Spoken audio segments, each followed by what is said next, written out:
Hey, everybody, welcome to the Multifamily Legacy Podcast. I'm your host, Corey Peterson, and today I'm actually coming to you from Hawaii, in Kauai, my favorite island. We recorded this episode last week, and I had to get it out. Christy Keeton, she is going to inspire you with such a rad story of,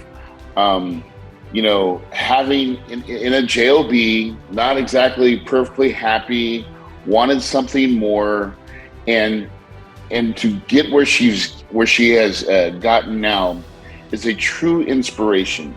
If you are looking to be inspired, that no matter who you are, where you are, what your circumstances are, you can win. Christy's story is super powerful, and I can't wait for her to share. So let's get to it. Hey, Christy, welcome to the show. Thanks, Corey, for having me. It's a pleasure to be here. Man, I cannot get enough of these types of stories that we're going to tell. This is my favorite type of story, which is the rags to riches. That's really not rags to riches, but it's that hero's journey of getting to a place where you're like, you've had enough and you're fed up, and you say, you give your boss or whatever the finger, kind of, sort of, and then you go on this journey towards multifamily, and you've got a very unique story of how you made it all work. But before we get into too much of that, can you just let the audience know who you are as a person, as a woman, and just a little bit of background about you? Awesome. Thank you so much. Yeah, Corey, it's such a pleasure to be here, and you're such an awesome mentor and coach for so many, and I just really appreciate you having me on your show. So I was an oil and gas engineer. I'm going to say turned multifamily investor a couple of years ago. I was in the oil and gas industry for over 15 years. And what I did in the oil and gas industry was analyze deals. When they wanted to drill a well, they would come to me and say, hey, check this out, do the research, let us know it's going to be profitable. So that really was a really good segue into the multifamily, because I was already familiar with, multi-million-dollar deals and even billion-dollar deals in the oil and gas industry. So it was a really easy transition from analyzing those deals into analyzing the multifamily deals. So that's where I am right now. Is I love underwriting deals. That's one of my favorite things to do. Right. So how did you get into the multifamily business? So let's talk about, so you're working in the oil and gas industry for 15 years. Something happens. Let's start from the beginning, because you have a powerful story. And for you, everybody that's listening right now, I really want you to listen to this story, because I think a lot of people, no matter where you're at, you can relate. And, she has a very relatable, authentic story that most people are probably on at some point in their journey now. And so I need you to take mental notes, because she's going to give a lot of cheese and crackers, I guess I call it, a lot of stacks, lots of things that you can grab a hold of and move your dials. So let's pay attention. Absolutely.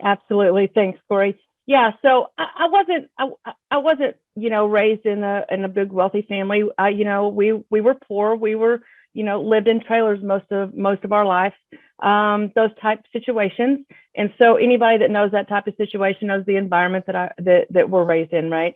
So God really blessed me with the job in the oil and gas industry. I mean, it was one of those where I was smart enough to get in at the ground floor in the oil and gas industry in this particular company. They got me in as an admin, and from there, my career in the oil and gas industry just rocketed, because they invested money in me for education and taught me things that I needed to learn. So over 15 years in the oil and gas industry, and at the company that I was at, there were just some things that didn't feel right, and so that was a mutual agreement on the company and my behalf that it was no longer as of April of 2019. And I was like, all right, okay, Lord, where do you want me to go? What do you have for me? Right. So from there, I started looking back into real estate. My son and I opened a company for flipping houses back in 2012, and that was really just his focus. I left it for him. But I started saying, okay, let's go back into real estate, because I know that real estate is solid. I know that somebody needs a place to live, or everybody needs a place to live, right? That's where I went. So then I started seeing ads on Facebook for this multifamily thing, and I'm like, apartments? People own apartments? Like, it never clicked to me, because I was the one that was living in apartments, right? It never clicked to me that people actually own them. So I was like, hey, wait a minute, this may be somewhere that I can go. So 2019, I'm flipping a house and getting my education in multifamily. You have to have an education. You have to have a coach. You have to have somebody that is going to take you down the path that you need to go, right? Yeah. So you have to have that. If you don't have that, get it. That's all I can say. You're not going to be able to do it alone. I tried. It did not work. So I started looking at multifamily, and, while I was still flipping houses, education, anything that I could do to get educated in the multifamily space, I did. I went to conferences. And yes, conferences cost money. A lot of these conferences do cost money. But you know what? The best thing that I've learned at every one of these conferences is the people that you meet. Amen. You meet one person that can change your life. And I'll tell you that story. It's part of my story. Just one person can change your entire life. The networking at a lot of the conferences, meetup groups, anything that you can go to, physically get there, or even Zoom calls nowadays. They have meetup Zoom calls. It doesn't matter how you do it. Just start meeting people, shaking hands, and getting their knowledge that they're willing to give you. And don't expect everything for free, because it's not for free. Not everything is free, right? Right. But meetup groups, the majority of the meetup groups are free. And there are so many people that will speak at a meetup group and give you so much of their knowledge and experience. It'll blow your mind. So, Christy, one of the biggest takeaways here, I think, is invest in yourself, right? I mean, that was really your first step. Yes. Doing it the other way, you realize that, it's not always, and was that first single family deal, how did it turn out? So that was actually my last flip, if you will. And I made about $1,800 on that because it was during COVID. Yeah. We put it on the market 1 month before the whole pandemic Everything shut hit. down, right? Yeah. Yes. And I was like, oh, this is a horrible time to put a house on the market. No one's even going to look. Everybody's staying in their home. There's correct. No move. That first 3 months, no one was doing anything. Movement was zero. Yes. Yes. Oh my gosh. And I had even talked to my partner, hey, let's take this off the market and put it back on whenever things get a little bit better. No, let's not do that, because, when people look at listings, why has this been on the market for 95 days? Right. Well, pandemic. Right. So, exactly. Yeah. But alongside that, though, you were already really, consuming education on the multifamily. So you'd already kind of made a fork in the road at that point. Yeah. That you were going to start looking into the multifamily space. Mm-hmm. And then as you started developing that, you started going to more conferences. Yes. And really investing. I mean, that's what I call investing in yourself. And then eventually, a lot of times, I always recommend too, find a coach or a mentor, right? Pay for it. Yes. It's worth its weight in gold, because they really can fast track you to success, right? Yes, absolutely. 100%. All right. So let's continue on. Yeah. So end of 2019, 2020, put the last flip on the market, still doing what I can to get into any type of networking event that I can get to, but they're starting to slowly shut down, right? Yep. That was really, everybody was COVID again. We're not doing anything in live events anymore. Yep. Correct. So after that, the house is on the market, and I'm at the point where I've all my money's in this house. I can't get the money out. I can't do anything. So I lose my place to live. I think I'm going to lose my car. So I ended up moving to my son's basement, right? So because he has a small apartment basement. And so actually it's not that small, but it's a small apartment basement that he had available. Nobody was living in it. I'm like, well, all right, thank the Lord, I'm headed your way. And that was my trip from Texas to Georgia. So Georgia, I I started looking for Can I jobs. time out for a minute? Yeah. Let's go. Because I gotta say this, man.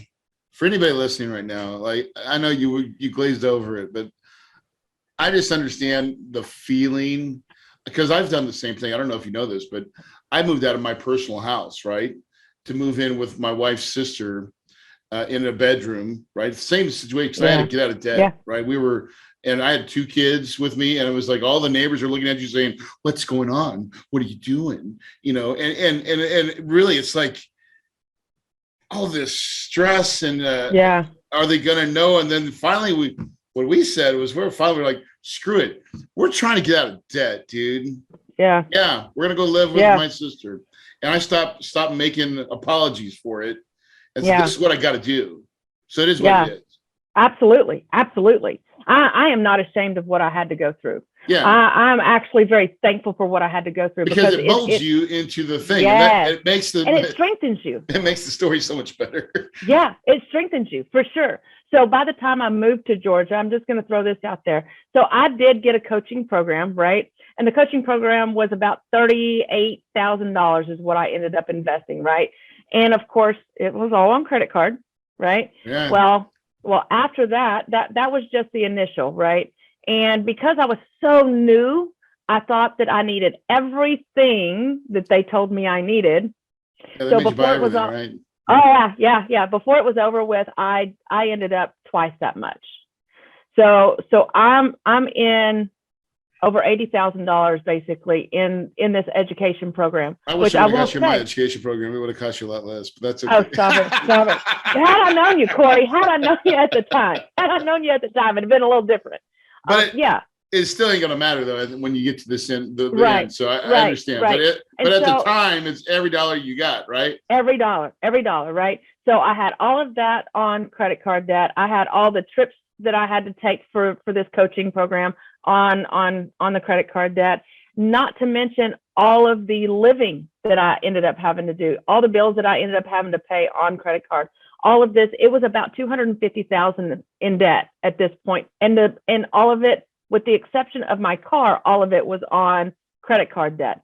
The car was like $8,000 I still owed on the car, and that I believed I was going to lose. So all of that, I take all of that and I moved to Georgia, right?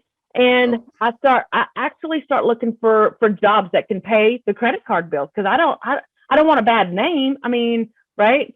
Because I was making 6 figures in the oil and gas industry. So I don't want a bad name if I can get these credit cards paid off as fast as I can. Well, I was able to keep most of them up. Okay. So, but I started looking for jobs in the oil and gas industry that I could do online. I started looking for any kind of little office jobs I could do online. Nobody really was hiring online because, again, it was still at the very beginning of the pandemic. So there's such thing as an essential worker. Somebody dubbed people essential workers, right? One of them, Corey, I haven't told you this part. One of them was Instacart delivery people, right? And so I knew how much I needed to make in a week to pay a bill. Yeah. And I would go and I would bust my rear end for 12 or 14 hours a day for that week, delivering groceries, man, to be able to pay the rent or pay my bills, pay the credit card bills. And so that's what I did in all of 2020. And to say I made, a little bit less than my 3 figures is an understatement. This feels like the Pursuit of Happiness story. It definitely was, because it's humbling to go, I'm going to do this job. Here I am going from 6 figures to doing this. Yep. But it's got to get done and you're going to do it anyways. Yes. But this is where I think you were very clear on your goal and where you were going. Yes. You just weren't there yet. Correct. But the whole time. But you saw it crystal clear, right? Absolutely. I knew exactly where I was going. Absolutely knew where I was going, because whenever I would get done delivering groceries, I would come back home and I would start, looking on different websites for multifamily deals.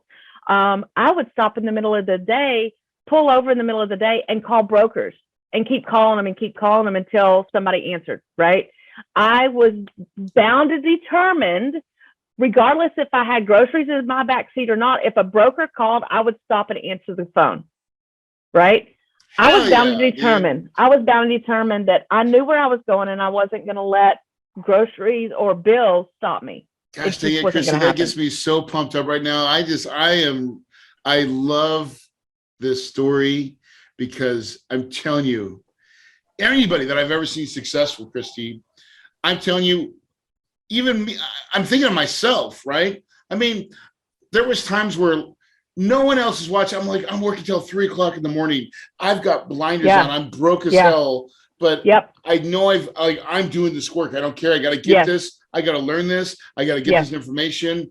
I was completely, absolutely obsessed with it, right? And I just knew that if I would continue, I would find the cracks.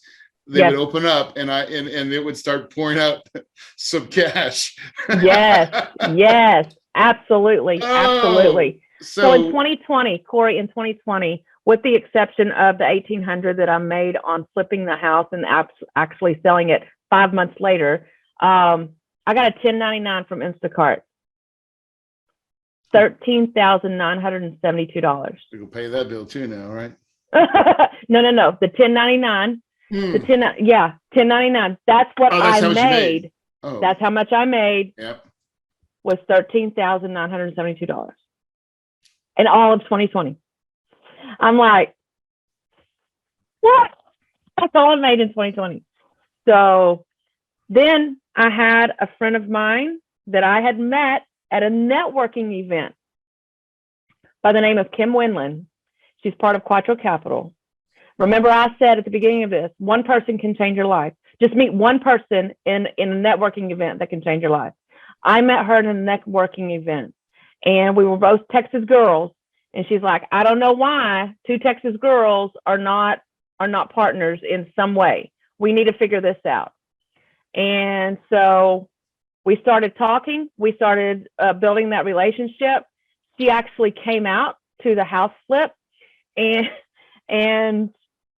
I was behind the detached garage on a phone with an investor talking to him about a deal I didn't even have yet. But he needed to invest in me to invest in that deal, right? She comes around the corner. She said, what are you doing? I'm like, it's an investor. I've got to talk to the investor. And she's like, okay. So I hung up and she's like, you've got hammers and saws and everything going on. The only quiet place you find is back behind the garage, and you're talking to an investor. I said, yes, what else am I supposed to do? This is not where I want to be. I want to be in apartments. She's like, we have got to be partners somehow.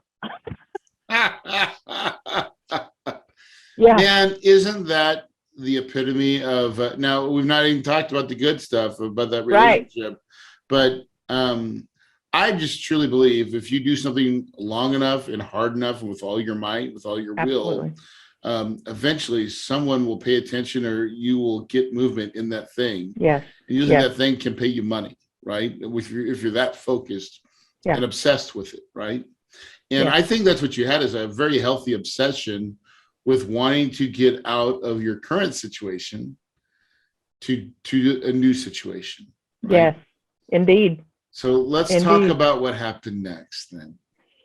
So, all of the hard work on building the broker relationships really paid off. So I had found, so this is a little tip for the newbies out there.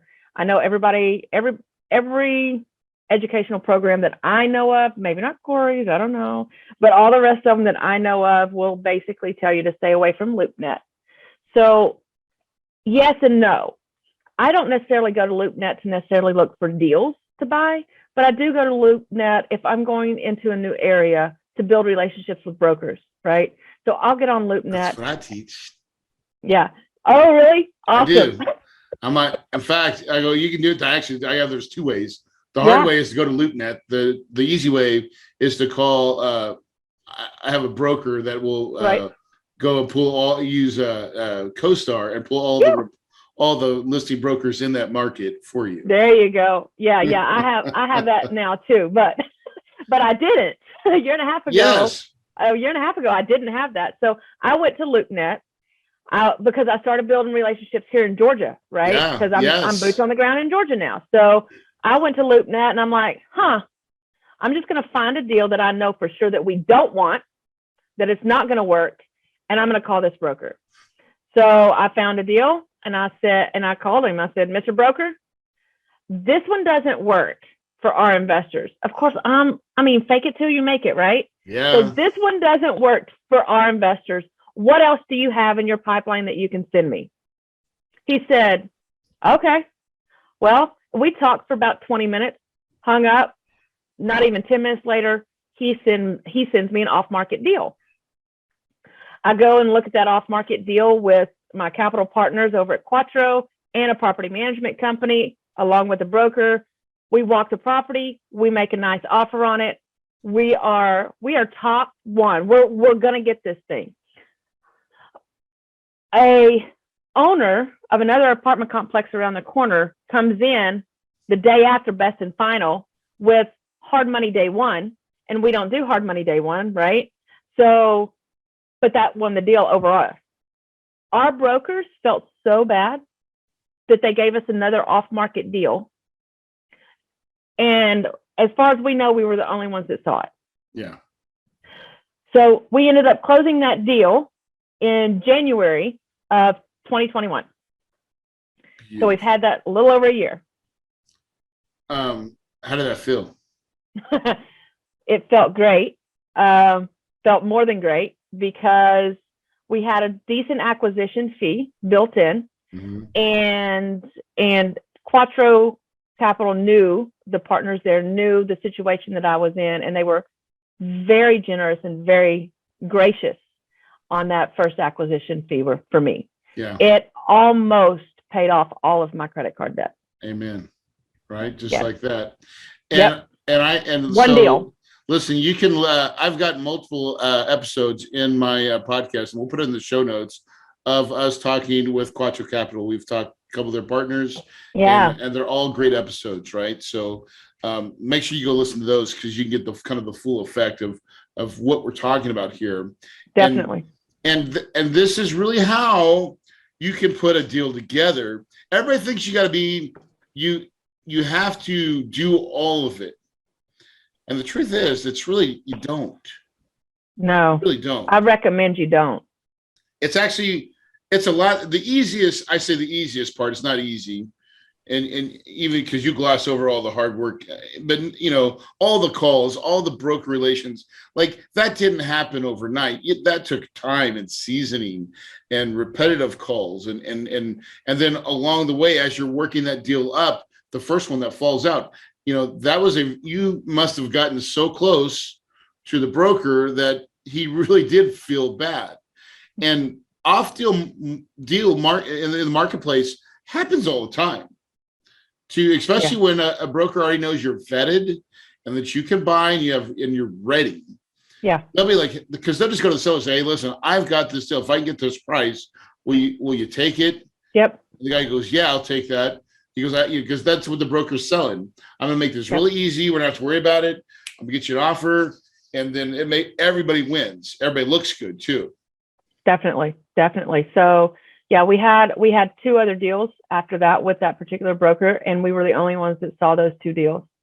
I think altogether it's 463 units now that just from that one broker, and we were the only ones that saw those deals. Yeah. Right on.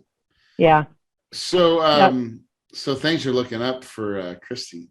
Yes, they are. Yes, they are. Yes, they are. What was your biggest takeaways along this journey? Because that really is, so that's in roughly 3 years, 3 years, right? Yeah, 2 years, yeah. 2.5, yeah. Yeah. And how many units right now do you have? Like, that's just yours, right? You're part of it, right? How many? So the ones projects, that sometimes I like to call projects, because so the ones talks about doors, but right. So the projects that I have. So I closed 4 or 5 deals last year with Quattro Capital and another alliance partner that they have as well. And I am 764 units altogether. Yeah. And then currently we have another 220 under contract. So Beautiful. I'm excited. I'm Now, almost to that 1,000 mark. yes, word up. So did you help start raising capital along that process too? I did. So previously I had done some house flips with some investors as well. And I had those relationships, and I was able to basically transition those relationships from single family, which they are no longer doing, thanks to me, Right. over into multifamily. And they have invested so far, well, they've invested almost $5 million in our deals so far, and 3 different deals. Bingo. Yeah. Yep. How huge is that? That's huge, right? That's huge. That's huge. I didn't even, I had this relationship with him with this little company for, I don't know, a couple of years, right? And I didn't even know, number one, I didn't know they were interested in multifamily. And that was just a conversation. I said, hey, they asked me, when's our next house flip? And I'm like, I think I'm really going to head towards, multifamily. Like, wait, we're interested in that. Yeah. And that was just a conversation, and from there it got us, close to $5 million.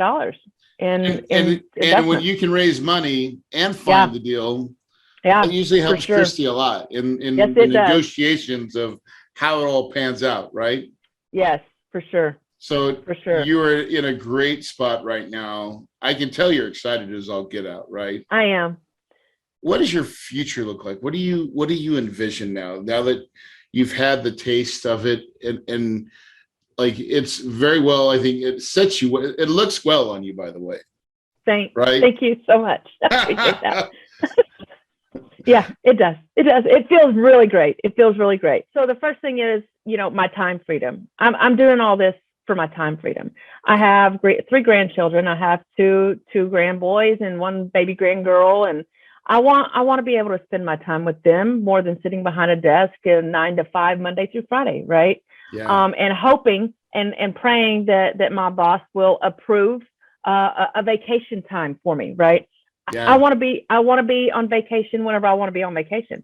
I want to go see my grandchildren whenever I want to go see them and not have to get permission from somebody. Right. And what are you showing them too? Like, now they get to see grandma in a whole different light too. Yes.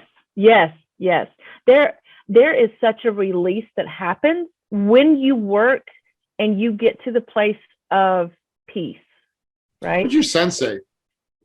Oh man, my boys they're awesome. They are so.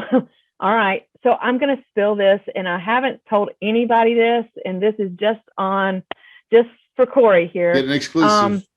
So the last acquisition that I did, I might get emotional on this one because it's so good. I was able to help my son in Arizona with the down payment on a house for him and his family. And so they were living in a slumlord apartment complex. And if I would have been able to buy the complex, it would have been different, but it would have taken a lot to turn that one around. But I was able to fund a down payment for them with all the closing costs and everything. And they're moving next weekend into a safer environment for my granddaughter. So I'm so excited. I'm excited. I'm emotional. And that to me means more than anything else. Knowing that my granddaughter can be stable and secure and not have to worry about, what's going on, or next door. Right. That to me means more than anything else. So my future, that's my future. That's my legacy. I want to leave that behind, knowing that they're taken care of. Right. That is putting a mark on it, right? Yes. Waterworks. Listen, that's the real part of this show, man. I'm thankful that you were vulnerable enough to share, and I heard it and felt it. I know everybody else listening did it as well, because that's the real part of the why. And you just heard it, of like, to go through all the things that you just went through, this story that you just told, and it was not easy.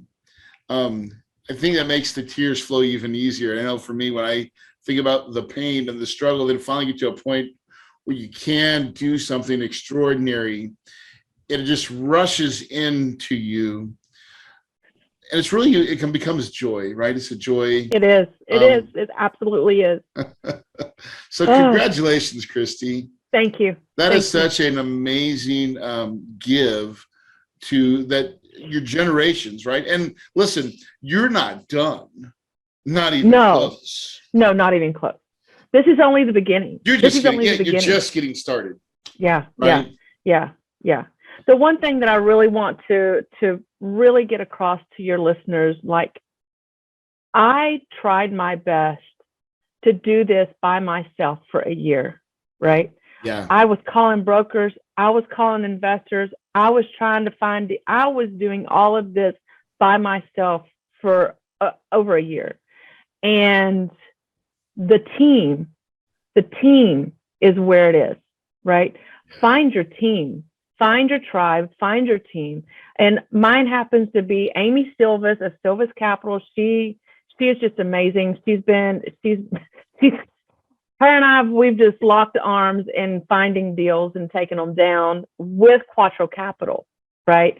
So they're my team. I cannot stress enough how much I love those people, right? We're partners. We're going to be basically married for the next 5 to 7 years, if not longer.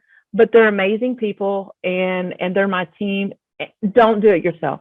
Don't do it yourself. Find your team, and make it an interview. If your values don't line up with their value, or their values don't line up with your values, maybe it's not a good fit, right? Yeah. Make sure that that's there. Yeah. Awesome. That's great words of wisdom. So as we kind of wrap up to the show, any books or anything that you've been kind of paying attention to that's really helped turn your needle or turn the dial for you? So one of the easiest books that I read in the beginning, and I still will reference it occasionally. He may be your competitor, I don't know, but is the Joe Fairless book, Best Ever Apartment Syndication book. I marked it up. I learned a lot in that book, and I've marked it up, and I've done everything that I can do, not necessarily to promote Joe Fairless. He's a great guy. He's got a great program, but that book walks you through step by step exactly what needs to happen during the process. And it's just one of the books that I really do highly recommend to everybody that wants to get into apartment syndication. Yeah, sometimes you just got to have a nice roadmap to get at least the ideal and the concepts. The idea and the concept. There you go. Out, right? And then from there, you know how to take action to move forward, right? Yep. So, and of course, Rich Dad, Poor Dad. That's a given. You got to do that one. Just do it. Yep. Wonderful. Well, listen, so if you could give anybody that's listening any advice today, what is that advice? Don't give up. Don't give up. You're going to want to give up. So many days you're going to want to give up. Stay focused. Stay focused on your legacy. Stay focused on your future, and don't give up. When you feel like you're giving up, call somebody that can encourage you not to give up. Just don't give up. If you don't give up, you will see the prize. Wonderful. Those are wonderful words. Guys, hopefully you've listened to this podcast and you've been inspired and filled with hope and ambition and all the things that you need to be successful. Success doesn't happen by chance. People go out and take it. They make a commitment and they start moving inch by inch. Every day they get better and better. Christy is a very testament to that process, guys. But it started with belief. She put it in her mind. She formed that idea and she boldly proclaimed and went forward. And she never looked back, guys. Guys, success happens by choice. If you believe it, you can achieve it. And your paradise is possible.